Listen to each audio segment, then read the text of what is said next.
more investigation into your Gupta suspects and so on, ministers whom you think have been receiving poisons as well? It's precisely why we came here. There were some ministers who also gave gifts to the president, the Ministry of Sport, the Ministry of Defense, the Ministry of... But those are small items. Shirts, the Ministry of Defense gave some things, maps, the Ministry of Transport gave him some bibs. Those he was happy to declare. We want to know why the declarations were not done around Roy Moodley, around the gifts that he would have received that are already part of public record. Mr. Maimane, do you have a tally on how many declarations have been made? And secondly, can you maybe tell us what was the last declaration made and what date? Well, the last one would have been in 2017,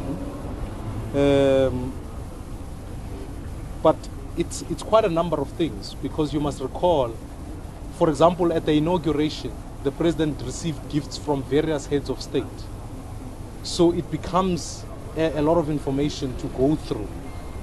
So the inauguration itself, that year in 2014, he received a number of gifts from various heads of state. In 2009, a number of gifts on that basis that come from various heads of state. Every time a head of state comes to visit, he will come and declare a number of gifts that come through. So for example, President Joyce Banda will come and give him a whole thing of rice. He will receive a whole lot of pineapples. He will receive a whole lot of... So all of those official gifts are then also put forward. The seal from President Obama. So there's a number of gifts that came through that. I had to look for the ones that are of interest to me, such as what gifts came from President Putin, what gift came from Omar al-Bashir as a point of interest, and why those were declared. Could you tell us what books President Putin gave to President Zuma? And also from President Xi Jinping also gave books. I will have to find precisely what President Putin has given.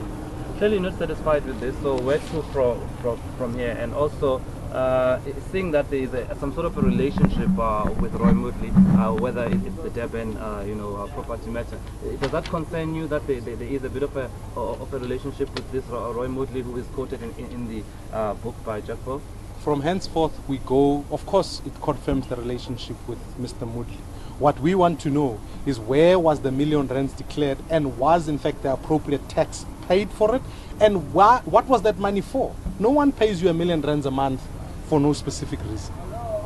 So there must be further investigations that take place, and why in fact they were not declared in the public record. If nothing is wrong with them, it ought to be publicly declared. That's what the Executive Ethics Code prescribes, that happens. So I will now go and effectively pire the information.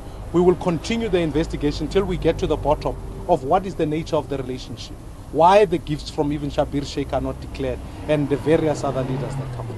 Mr. Maimane, what do you make of SARS's response to President Jacob Zuma's tax matters, given the fact that in the past they have released some of the tax details of people that were implicated in tax matters, and the fact that they don't want to reveal anything about President Jacob Zuma's tax matter following the allegations in Jaco's book? This must be the matter that must be dealt with the SARS Commissioner, Mr. Tom Moyane, and we are considering what in fact legal action we can take to in fact ensure that that information gets made public, because we are of the view that that information is material for the people of South Africa, considering the allegations of criminality that have emerged subsequent to that. So it then becomes a question of using the appropriate legislation to commission that the Commissioner of SARS in fact give us the right information.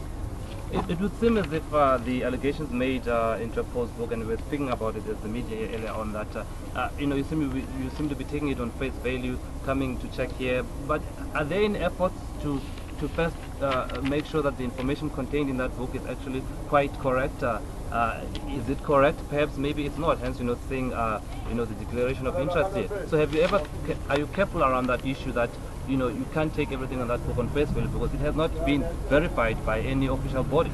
It is not my job to investigate the authenticity of it. If somebody makes an allegation against me, they can even go open a charge at a police station.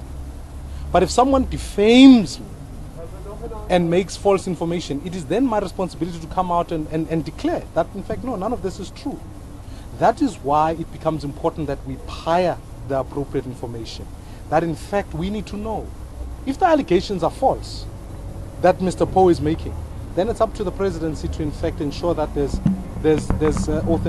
that he corrects that information. But in my humble opinion, if I was President of the Republic, I'd certainly not allow people to make allegations about me that ensure that in fact in the public's eye I am seen to be corrupt.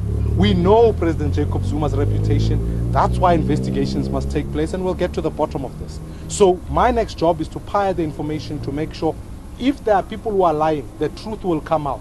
We need a leader in the union buildings who will ensure that there's integrity in the building, that there are no lies that are being put forward, and you can't have a president who's getting additional income and or being alleged or accused of getting additional income without in fact necessarily verifying.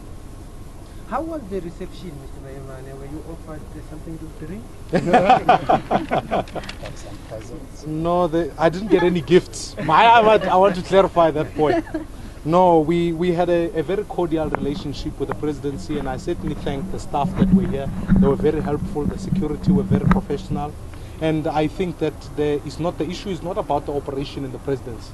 The fundamentals is that we separate the presidency, we deal with the person of the president in Jacob Zuma, and we need to get through to the bottom of the information.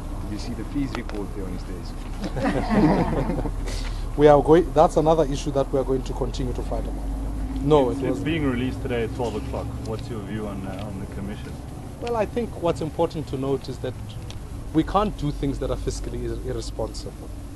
We have to ensure that poor students are able to get free higher education. But we must ensure that why should rich people be absolved from paying for higher education? It's a crucial dynamic that we must deal with. Therefore, if you are rich, you must pay. And poor people, the state must look after. The fact that the president has taken so many months to in fact delay the report shows in fact that the lack of urgency around this matter and dealing with what is a crucial issue for South Africans. I believe a South African young person should not be by virtue of birth or where they come from be denied an opportunity to further their opportunities.